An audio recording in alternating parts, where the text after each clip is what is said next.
There's something undeniably vulnerable about a first date. Your palms might be a little sweaty. Your heart races just a bit faster. And beneath the surface of every small talk question is a quiet hope. Will this be something real? Whether it's your first date ever, or just your first with someone new after heartbreak, we all want to feel a spark, and just as importantly, we want to leave behind a spark in someone else's memory. But here's the truth, you don't need to be dazzling or flawless. You just need to be real. In this talk, I want to share 5 gentle but powerful ways to make an unforgettable impression, not with games or gimmicks, but with kindness, presence, and human connection. Let's begin. Part 1. Be present, not perfect. We live in a world obsessed with appearances, filters, curated feeds, perfect first impressions, but when it comes to love, what actually moves the heart isn't how polished you are, but how present you are. On a first date, it's tempting to focus on saying the right thing, looking your best from every angle, or hiding your quirks in fear of being judged. But the most unforgettable people aren't the most perfect ones, they're the ones who made you feel seen. So instead of rehearsing lines in your head or worrying whether your laugh is too loud, try this. Just be there. Be curious. Be warm. Be human. That's what people remember. Think about the dates that stuck with you, not because they wore designer clothes or told the most impressive stories, but because they looked you in the eye and made you feel like the only person in the room. They weren't checking their phone every 5 minutes. They weren't trying to sell you an image. They were listening, really listening. And that is rare. If you want to leave a lasting impression, give someone the gift of your undivided attention. Ask them how their week was, and actually care about the answer. Smile when they talk, not because you're trying to seem interested, but because you are interested. Make space for silence when it happens. Let it breathe. You don't have to fill every moment with words to make it meaningful. One young woman I spoke to recently told me about a date she had where the guy didn't take her to a fancy restaurant or try to impress her with grand gestures. They sat at a quiet park bench with takeaway coffee, and they just talked. She said, "He didn't interrupt me once. He didn't try to fix my stories. He just heard me, and that felt so safe." That's the word we're all quietly craving these days, safe. And safety isn't created by perfection. It's created by presence. So if you're heading into a first date and your mind is racing with what to say or how to behave, I want you to pause and remember this. You don't have to win them over with charm. Just let them meet you. Show up as someone who listens, someone who notices, someone who's not afraid to be real. Because when 2 people are truly present with one another, even the simplest moment can become unforgettable. Part 2. Wear confidence, not a mask. Confidence isn't about being loud or flawless or having the perfect answer for every question. It's about being comfortable in your own skin. When you show up to a first date trying to be someone else, trying to say what you think they want to hear or hiding parts of who you are, it doesn't create connection. It creates distance. The truth is, people can feel when you're performing, and most of the time, it just makes them feel like they have to perform too. But when you're relaxed in who you are, it invites them to do the same.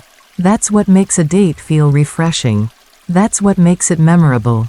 So let's get practical. What does it mean to wear confidence?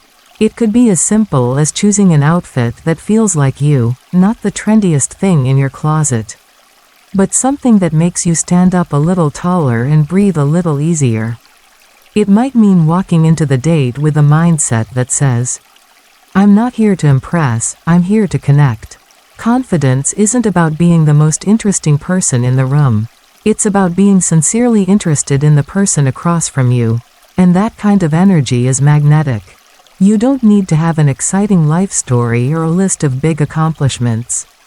You don't need to pretend to love jazz if you actually prefer country music. You don't need to act like you're totally chill if you're actually a little nervous. It's okay to be human. In fact, sometimes saying, I was a little nervous about today. But I'm really glad I came. Can be the most disarming and genuine moment of the whole evening. Vulnerability is not the opposite of confidence. It's one of the truest expressions of it. One guy once told me about a date he had where the girl kept trying to impress him with sarcastic jokes and one-liners. But halfway through, she paused, took a breath, and said, "I'm sorry, I'm kind of rambling. I guess I just really wanted this to go well." And that moment? That's when he started to feel connected. Because it was real. It was honest. And in a world full of filters and facades, honesty stands out. So don't wear a mask on your first date. Wear the quiet strength that comes from knowing you're enough, even if you're still figuring yourself out. Confidence isn't about being perfect. It's about being present, open, and willing to show up as your whole self. That's the kind of confidence that people don't forget. Part 3. Make them feel seen. One of the most powerful ways to leave an impression isn't by being interesting, it's by being interested. When someone walks away from a date feeling truly seen and heard, that memory sticks. It lingers in the best way. Because in a culture where so many of our interactions are quick, distracted, or surface level, genuine attention feels like a gift. So, how do you make someone feel seen? Start by asking questions, not just the typical ones like, "What do you do?" or "Where are you from?" but deeper, more thoughtful ones. Ask about their favorite childhood memory. Ask what brings them joy lately. Ask what their perfect weekend looks like. And when they answer, listen, not to respond, but to understand. Let there be pauses. Let them take their time. Show them that their words matter. But it's not just about what you ask, it's also about what you notice. Did their eyes light up when they talked about their little sister? Did their voice soften when they mentioned their dog? These little emotional cues are opportunities to go deeper, to connect, to say, "Hey, I saw that. I noticed that spark in you." And that kind of attention can be quietly unforgettable. One woman shared with me a story about a date where the guy remembered a small detail she had mentioned in passing, a book she loved in high school. On their second date, he brought her a copy of it. She said it wasn't about the gift itself. It was the fact that he remembered, that he cared enough to hold on to a piece of her story. That made her feel special. The truth is, most people are craving to be known. Not just liked, not just tolerated, but really known. And you don't need to have all the right answers to make someone feel that way. You just need to care, to listen, to be curious without judgment, to create space for someone else to show up, just as they are. So on your next date, instead of worrying about what to say, focus on how you're listening. Instead of thinking about whether they like you, think about how you're making them feel.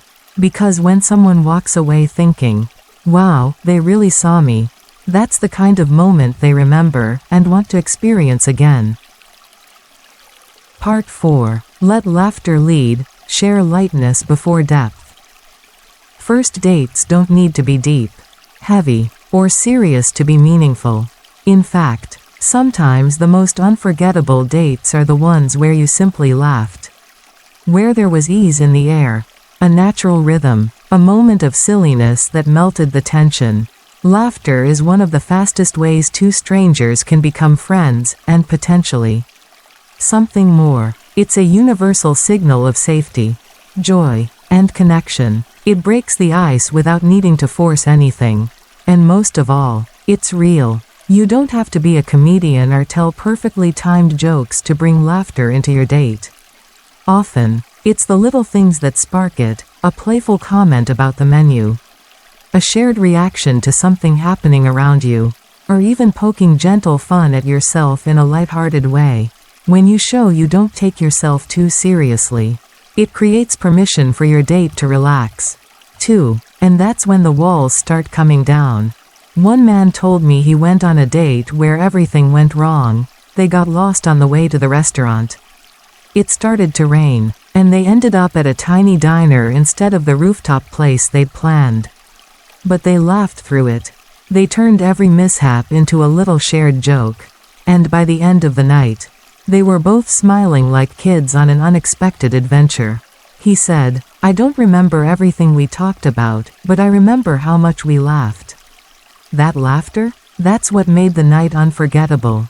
Of course, you don't want to hide behind humor, using it as a mask to avoid vulnerability. But starting with lightness can open the door for something deeper later on. It's like music, you don't jump straight to the ballad. You warm up with a melody. And in the same way, laughter can be the melody that makes your connection feel effortless, natural, and joyful. So if you're nervous about what to say on your date, don't pressure yourself to sound profound. Let yourself be playful. Let things be light. Sometimes, the most powerful moments aren't the ones that make us think, they're the ones that make us laugh. Because laughter stays with us. It echoes in our memory. And it says, without needing to say it, "This felt good. I want more of this." Part 5. The power of subtle kindness, small gestures that speak volumes.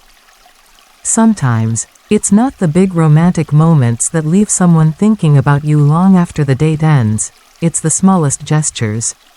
A thoughtful pause, a gentle laugh at the right time, a kind glance when they weren't expecting it. These subtle acts of care speak louder than grand declarations, and they often stay in the heart much longer. Because when someone notices the little things, it tells you they see more than just the surface, they see you. We often underestimate how powerful small actions can be. Holding the door with a warm smile, remembering how they take their coffee, offering your jacket when it gets chilly, noticing they're nervous and softly saying, "Hey, you're doing great." These moments may feel quiet, but they build trust, comfort, and connection brick by brick. You don't need to make a speech to show you care. Sometimes, just sliding your phone face down and giving someone your full attention says more than words ever could. A woman once told me she went on a first date where the man noticed she was walking a little slower. He adjusted his pace, not in a way that made a big deal out of it, but with such natural grace that it touched her. He didn't call attention to it. He just stayed beside her. She said, "That's when I knew he wasn't just polite. He was present." That kind of awareness, that quiet noticing, is rare. And when someone feels it, they don't forget it. Even something as simple as offering to walk them to their car. Sending a quick message after the date to say you got home safe. Or thanking them sincerely for their time, these gestures show maturity, care, and emotional intelligence. In a world where many are rushing to impress or skipping straight to the next match, slowing down to offer kindness can feel extraordinary. What makes these small acts so impactful is that they are not scripted. They are not performative. They come from paying attention, from letting your heart be involved, not just your head. And they tell the other person, "I see you. I respect you. I value this moment we're sharing." Part 6. End with warmth and intention. Leave them with a smile and something to look forward to. How you end a date can be just as important as how you begin it. Too often, we focus all our energy on making a great impression in the first hour, and we forget that the final few moments are what linger in someone's heart. Did they feel appreciated? Did they feel seen? Did they feel wanted? Not in a pressured way, but in a human, hopeful way? The goodbye can either be a gentle closing or the beautiful beginning of what comes next. Ending with warmth doesn't mean you need to plan a grand gesture. Sometimes, it's as simple as saying, "I really enjoyed being with you tonight. Thank you for your time." It's genuine. It's intentional. It honors the experience you just shared together. No matter how the rest of the night went, even if the chemistry wasn't there, kindness should always be. And if the spark was there, if you felt that tingle of, "I want to see them again," don't be afraid to say so. Vulnerability in those final seconds is powerful.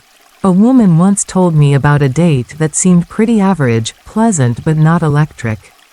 They talked, shared stories, had a few laughs, But what stayed with her was the goodbye. He looked her in the eyes and said, "I hope you get home safe. And I hope this won't be the last time I get to hear your voice." It wasn't over the top. It wasn't rehearsed. But it was real. And in that moment, she felt seen. She felt wanted. She felt like she mattered. That one sentence turned a simple date into a beautiful memory. And here's the thing. Even if you're unsure about how the other person feels, don't leave things hanging in the air. Express your gratitude for the time you shared. Smile genuinely. If the vibe felt mutual, be brave enough to say, "I'd love to see you again, what do you think?"